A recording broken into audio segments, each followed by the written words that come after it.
Hello everyone, मैं आशा करती हूँ आप सभी ठीक होंगे। मैं काजल धामी आप सभी का स्वागत करती हूँ आपके अपने चैनल प्यूपिल टीचर में। सीटेट परीक्षा की तैयारी को ध्यान में रखते हुए मैंने आप लोगों के साथ बाल विकास, जिसको हम चाइल्ड डेवलपमेंट के नाम से भी जानते हैं, इसकी एक स्पेशल सीरीज शुरू की थी, जिसके अंदर मैं आप लोगों के साथ चैप्टर वाइज यहाँ पे चाइल्ड डेवलपमेंट एंड पेडागोजी यानी कि बाल विकास एवं शिक्षा शास्त्र का सिलेबस आप लोगों के साथ कवर कर रही हूँ। अगर आप सीटेट पेपर 1 के लिए अपेयर कर रहे हैं या फिर आप सीटेट पेपर 2 के लिए अपेयर कर रहे हैं, दोनों ही परीक्षा के लिए ये टॉपिक आपका कॉमन हो जाता है। आज की इस वीडियो सीरीज में मैं आप लोगों के साथ 7वां चैप्टर कवर करूंगी। इससे पहले मैंने आप लोगों के साथ ऑलरेडी 6 चैप्टर कवर कर लिए हैं। अगर आप मेरे साथ पहली बार इस चैनल पर जुड़ रहे हैं तो आप इसके पहले के पार्ट देख सकते हैं, जो कि आपको डिस्क्रिप्शन में प्लेलिस्ट मिल जाएगी। अगर आपको डिस्क्रिप्शन में प्लेलिस्ट ना मिले तो आप प्लेलिस्ट सेक्शन में जाके भी इन वीडियोस को देख सकते हैं।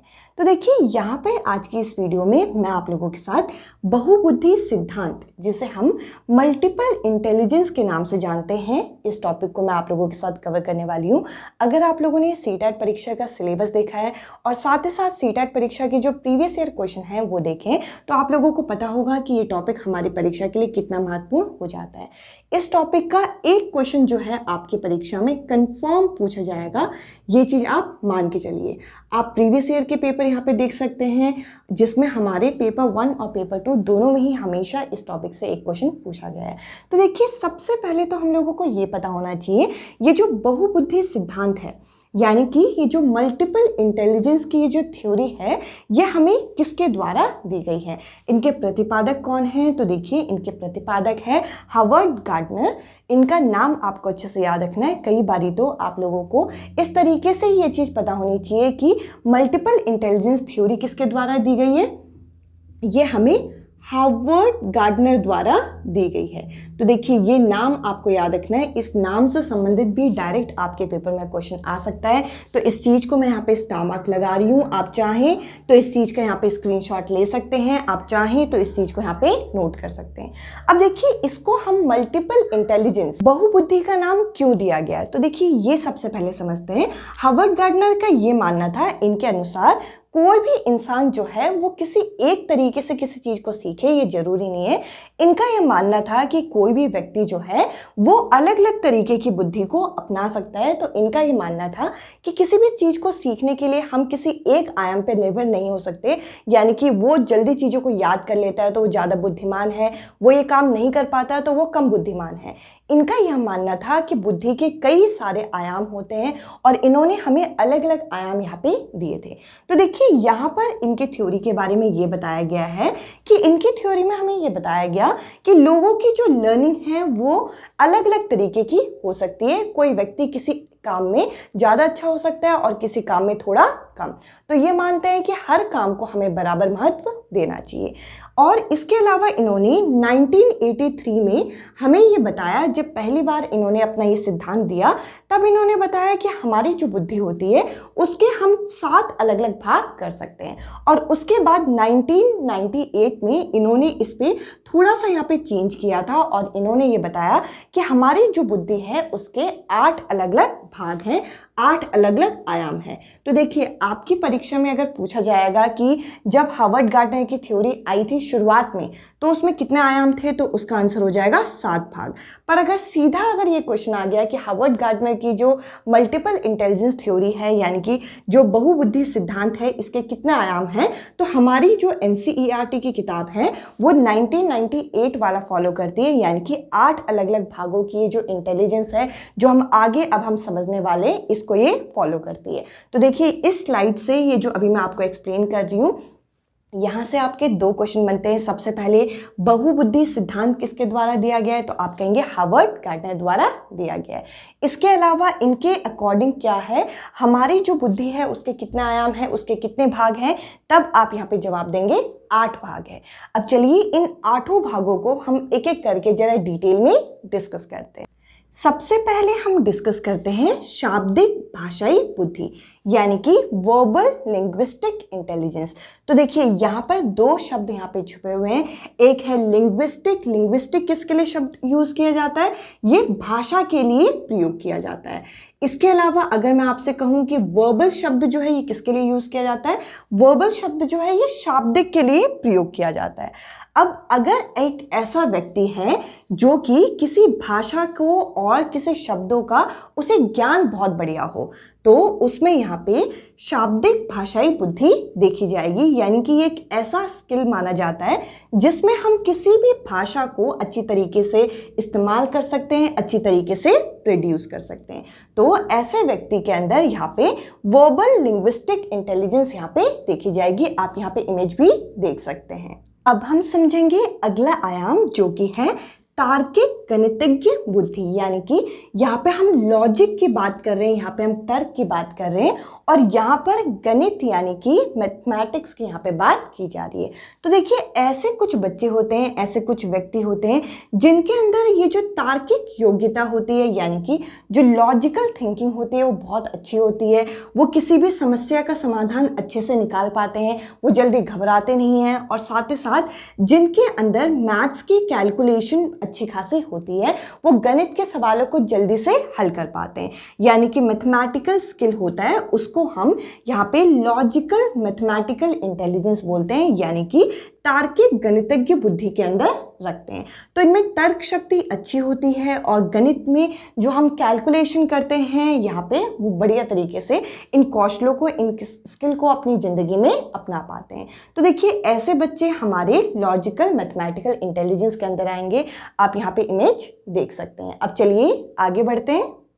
अब हम समझते हैं स्थानिक बुद्धि के बारे में, जिसको हम स्पेक्ट्रल इंटेलिजेंस के नाम से जानते हैं। देखिए यहाँ पे मैंने 2 स्टार पहले लगा दिया है, ये काफ़ी इंपॉर्टेंट है, इससे संबंधित हमारे पेपर में कई बार क्वेश्चन पूछा जाता है। बाकी चीज़ों को तो हम यहाँ पे रिलेट कर पाते हैं, जैसे लिंग्विस्टिक हो गया, लिंग्विस्टिक शब्द जो है वो भाषा के लिए प्रयोग किया जाता है, तो हम इस तरीके से रिलेट कर लेते हैं। तर्क जो है वो लॉजिक के लिए होता है, मैथमेटिक्स जो है वो गणित के लिए होता है। पर यहाँ पे स्पेक्ट्रल शब्द के बारे में आपको पता होना चाहिए, ये जो स्थानिक वर्ड है इसका क्या अर्थ है। तो देखिए ये एक ऐसा कौशल माना जाता है, ये एक ऐसा स्किल माना जाता है जो कि उस इंसान में होता है जिसके अंदर किसी भी विजुअल इमेज या फिर पैटर्न को अपने माइंड में, अपने मस्तिष्क में सोचने की जो शक्ति होती है वो काफ़ी अच्छी खासी होती है। जैसे कि कोई मूर्तिकार हो गया, कोई मूर्तिकार जो है वो मूर्ति बनाने से पहले ही वो एक तरीके से इमेज अपने माइंड में बना लेता है कि बनने के बाद कुछ इस तरीके से दिखेगी। इसके अलावा जो आर्किटेक्ट होते हैं, जो घर बनाते हैं, वो एक तरीके से डिज़ाइन हमें पहले से दे देते हैं, तो उनके माइंड में वो इमेज, वो पैटर्न पहले से बन जाता है। जो इंटीरियर डिज़ाइनिंग करते हैं घरों की, वो यहाँ पे इस तरीके की इंटेलिजेंस रखते हैं जो कि स्थानिक बुद्धि यानी कि स्पेक्ट्रल इंटेलिजेंस। जो इस तरीके के विजुअल इमेजेस, पैटर्न उनके माइंड में बनते हैं, उनको हम इस कैटेगरी के अंदर रखेंगे। यहाँ पे आप इमेज देख सकते हैं। अब चलिए आगे बढ़ते हैं। अब हम समझेंगे शारीरिक गतिक बुद्धि, यानी कि जिसको हम बॉडीली किनेस्थेटिक के नाम से जानते हैं। ये ज़्यादातर देखा जाता है एथलीट के अंदर, और आप कह लीजिए ये ज़्यादातर देखा जाता है स्पोर्ट्स पर्सन के अंदर। जो स्पोर्ट्स पर्सन होते हैं उनके अंदर इस तरीके की इंटेलिजेंस देखी जाती है कि उनको अपने शरीर में काफ़ी अच्छा खासा बैलेंस होता है। देखिए यहाँ पे बता रखा है कि शरीर को गति देने वाली बुद्धि, एक तरीके से हम अपनी बॉडी को किस तरीके से बैलेंस कर सकते हैं, किस तरीके से हम फ्लेक्सिबल बना सकते हैं, लचीला बना सकते हैं।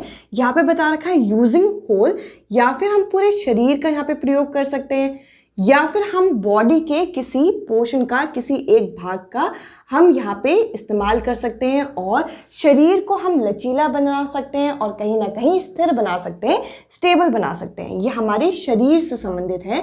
अगर हमारे शरीर में हमारा कंट्रोल बहुत अच्छा है और हम अच्छी तरीके से कंट्रोल कर पाते हैं, जैसा कि यहाँ पे स्पोर्ट्स पर्सन हो गए, जो एथलीट हो गए, वो कर पाते हैं, तो इनके अंदर हमारी बॉडीली किनेस्थेटिक इंटेलिजेंस होती है, यानी कि शारीरिक गतिक बुद्धि देखी जाती है। आप यहाँ पे इमेज देख सकते हैं। अब चलिए आगे बढ़ते हैं। अब हमें समझना है इंटरपर्सनल इंटेलिजेंस को। ये बहुत ज़्यादा महत्वपूर्ण है। ये जो इंटर शब्द है, आप इस शब्द को अच्छी तरीके से समझिएगा, क्योंकि अगला जो हमें करना है वो करना है इंट्रापर्सनल इंटेलिजेंस को। तो देखिए इंटर और इंट्रा में आपका यहाँ पे कुछ लेटर्स का यहाँ पे फ़र्क है, पर इनके मतलब में यहाँ पे काफ़ी ज़्यादा फ़र्क आ जाता है। जो इंटरपर्सनल इंटेलिजेंस होती है वो हमारी ऐसी बुद्धि कहलाती है जो कि हमें दूसरों को समझने में मदद करे। अगर हम दूसरों की फीलिंग्स को बहुत अच्छे से समझ पाते हैं, दूसरों की भावनाओं को अच्छे से समझ पाते हैं, तो यहाँ पे हमारी कौन सी इंटेलिजेंस हो जाएगी, यहाँ पे हमारी इंटरपर्सनल इंटेलिजेंस हो जाएगी। तो यहाँ पे पहला पॉइंट लिखा है कि दूसरे व्यक्ति को समझना, और साथ ही साथ हमारे अंदर ये सेंसिटिविटी होनी चाहिए कि हम दूसरों की फीलिंग्स को, दूसरों की थॉट को हम यहाँ पे एक्सेप्ट कर सके, हम यहाँ पे ग्रहण कर सके। और इस तरीके से हम क्या होगा, हम ग्रुप में सर्वाइव कर पाएंगे, हम ग्रुप में अच्छे से रह पाएंगे, और साथ ही साथ इस तरीके से हमारा खुद का ग्रोथ होगा। अब चलिए अगला जरा समझते हैं, जो कि है इंट्रापर्सनल इंटेलिजेंस, जो कि अगली बुद्धि आ जाती है। अब हम समझते हैं इंट्रापर्सनल इंटेलिजेंस को, जिसे हम अंतर्वैयक्तिक बुद्धि के नाम से जानते हैं।